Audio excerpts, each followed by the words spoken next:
Okay, the temperature's dropped here in East Anglia. The rain's gone now though, which is nice. And what have we done this week? Well, we've mobilised Colin's engine, so that was the one that had seized up very significantly in the Sahara. So his engine's up and running now. We just got to put a few miles on it, check it through, do a full service on it, and fit a period reversing lamp. Now the one we like is Lucas WFT 576. So here it is. This is the Lucas WFT 576. I'm sure a modern LED thing would pump out more light, but this pumps out plenty with an LED bulb. And that's what we like for reversing. And this particular one, as Emma says, is rear mounted here. So you can generally find a place that goes nicely on your car for that. And now in our case, we always wire this into the gearbox. So yes, Colin, brakes need adjusting up. They're definitely, he's taken some wear out of those. But other than that, there's not much to do, I don't think. So we'll do that. Mike's PUE still has to go through a full service and a couple of specific items he wanted for us to do. So that needs to go on the ramps. We've got an Amazon coming here that's had an engine built up by somebody that just doesn't run nicely at the moment. So that should just be needles and timing, hopefully.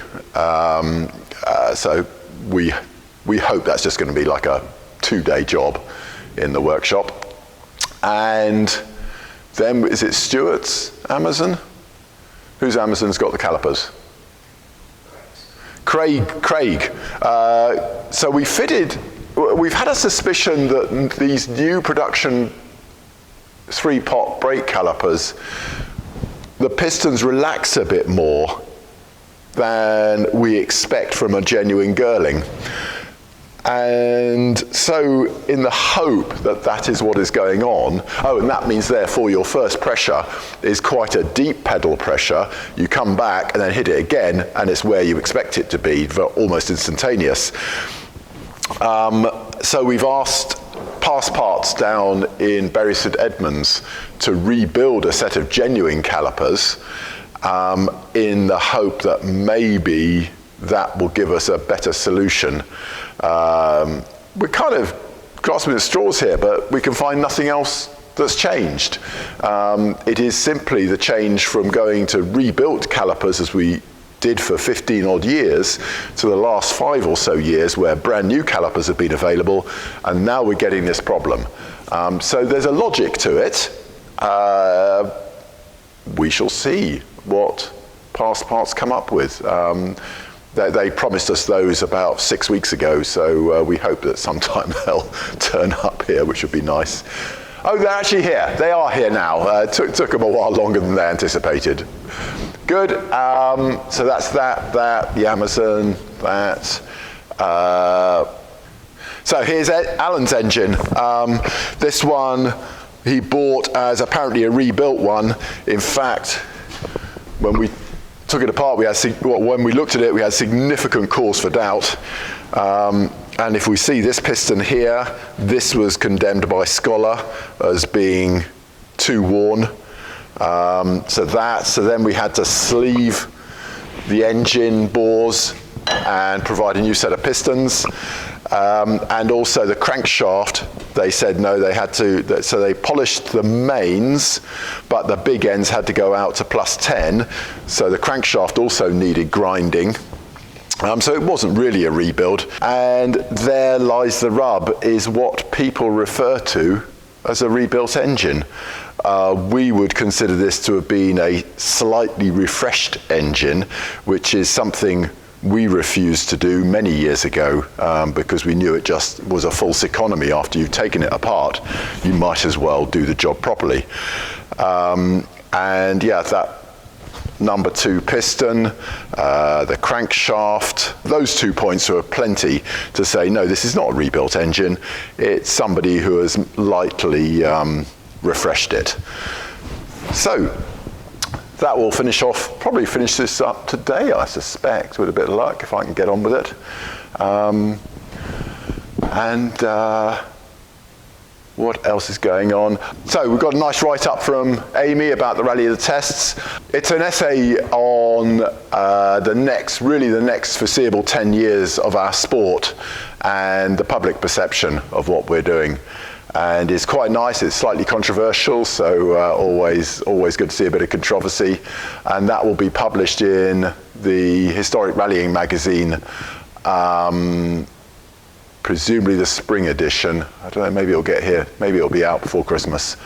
So I'll publish that during the week, and you can have a read of that, see what you make of what we consider to be the next decade of historic rallying, because coincidentally I had exactly the same thoughts as she has written down there a few days ago as we started the event. Oh, and everyone who contacted Emma to express concern about COVID, she's much better now, as you can tell from her camera work here.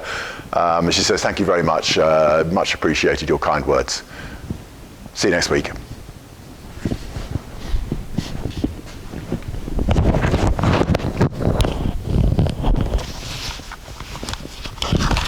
So, Rally of the Tests. I got back on Sunday night, sadly.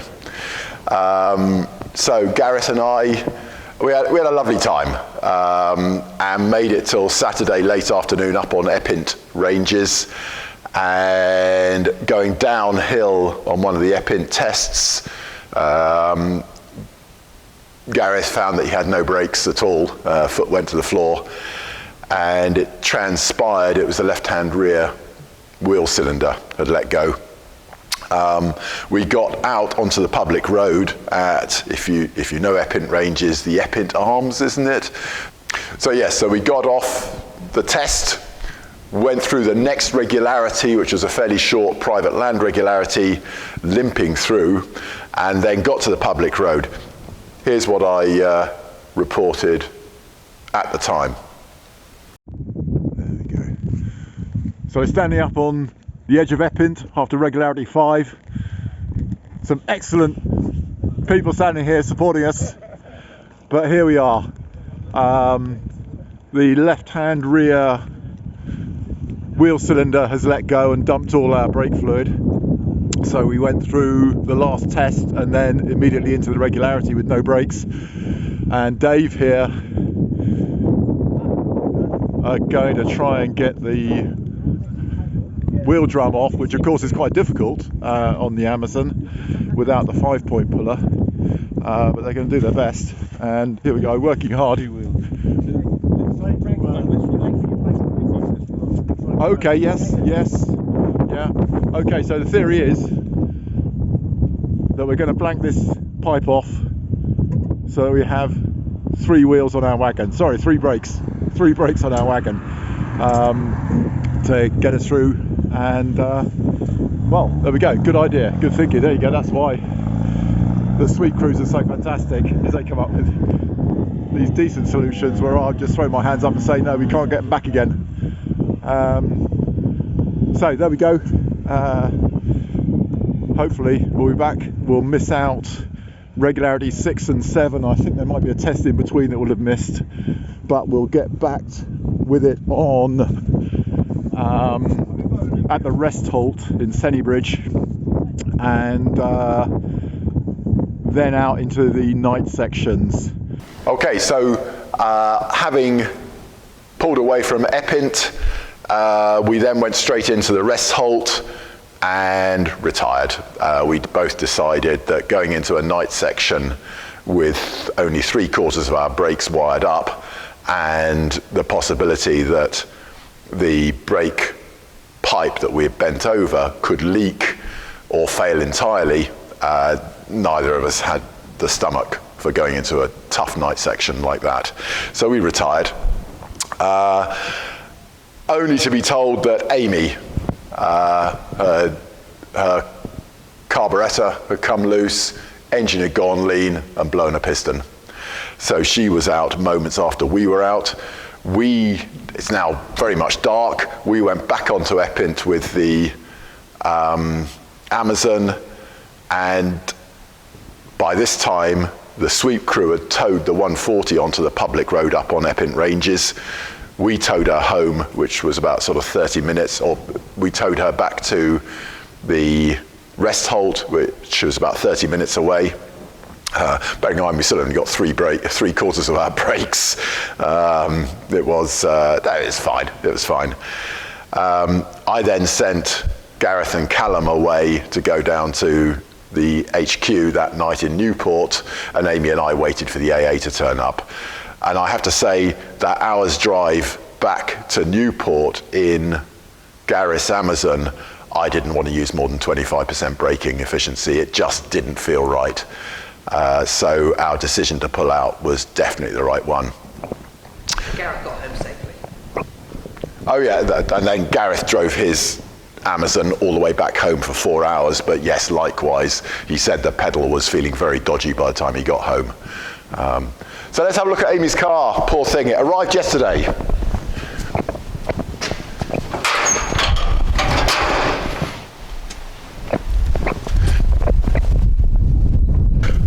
So the AA, bless their cotton socks, we had a lovely man up on Epint, and he sorted us very quickly. They then got it as far as Cambridge Services on the 5th of November, would you believe? It sat there till yesterday, Wednesday, in the Cambridge Services car park. The manager said, oh, we thought it had just been abandoned. But anyway, yeah, so yeah, the AA has gone. AA Relay has gone right downhill. Yeah, but that's not the first time we've been fairly upset with them about poor performance. So I really recommend them. There must be something better than AA Relay out there to achieve this. So yeah, back again. Had a brilliant rally until that carburettor.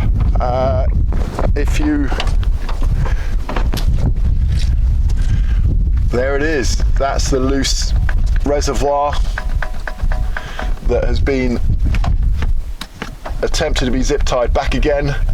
Callum's attempt to try and keep it going, and that then has caused it to go lean and blow out a piston. So we'll get that cleaned off today and on the ramps at the weekend and engine out. Now Amy has decided she wants an 1800 in this, so it qualifies for Rally the Tests results. Interesting. I mean, yeah, I know exactly why she's choosing that, but I think she might be frustrated with the 10% less power and possibly 15% less torque. And it's a light car, granted. This is what I think this weighs in at 1050 at the moment. We had it down to 950 kilos when it was a stage rally car.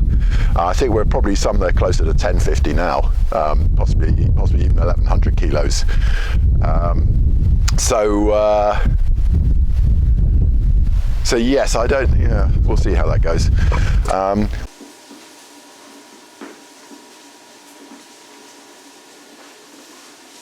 Okay, so to finish off on the RAC Rally of the Test 2022, let's just have a look at the navigator's task. So here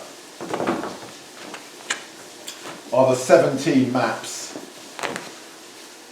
that had the competitive sections on. There were a few more that had non-competitive transport sections, but these are the 17 competitive maps. Each one of these maps covers 40 by 40 square kilometres, i.e. 1,600 square kilometres, each map. Now sadly, as you know, we only completed 2/3 of them, retiring on late Saturday afternoon. But let me just show you one that, I don't know, just really appealed to me, and I really hope it comes over in the filming as to why it appeals to me. Here we are on map 127, the bottom half.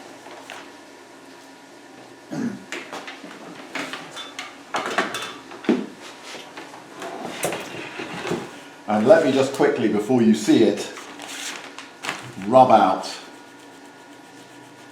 the critical section. Excellent. Okay, here we are. Now, here we are, up here at Bishop's Wood, and we start the regularity. And it was spot heights. So the first spot height we had to plot was 154. Then 124, which puts us onto this white down here. We go down, cut across to the coppice, back on the public road, down the public road, and the next spot height was 127, and then it went, is 138 there or not? Yes, 138, and then we had to go from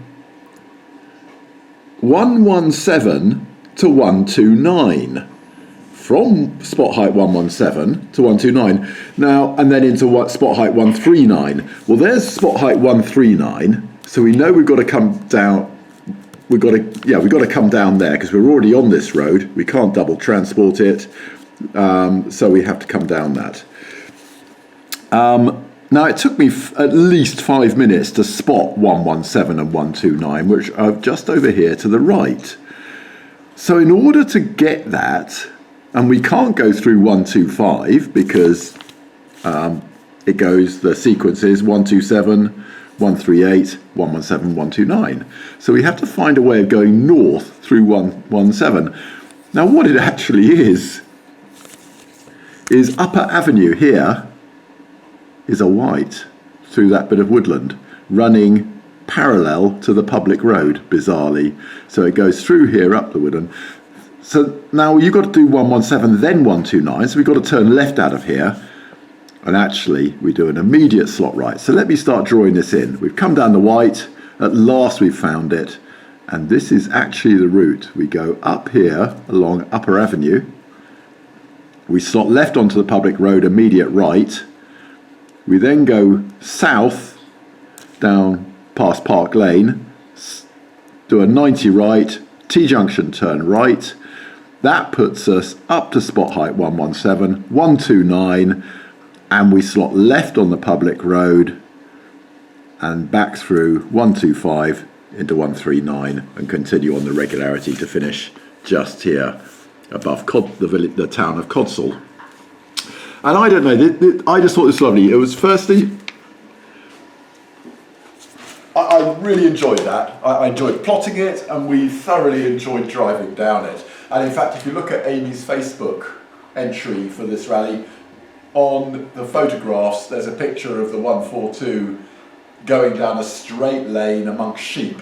That was Upper Avenue. But yeah, the reasons I loved it, it took me forever to find 117 and 129, and then it just looks so counterintuitive. How do you go north through there without crossing back over yourself? And then all of a sudden you see what the organisers thinking, and you've done it. Then of course the challenge is picking up that white on the open road.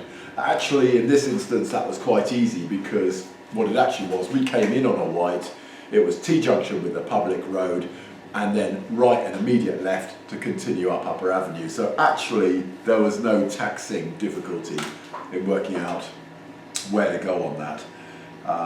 But there you go. I hope you enjoyed that because we certainly did, in the stress of the moment of trying to plot that in the car as we approached the regularity start. So it wasn't a true plot and bash, but it was a plot as you go. So you're still trying to navigate the car to get to the regularity start without making a mistake, whilst plotting the next regularity and trying to work out all the timing points and so on. There you go. I hope I like that. There you go.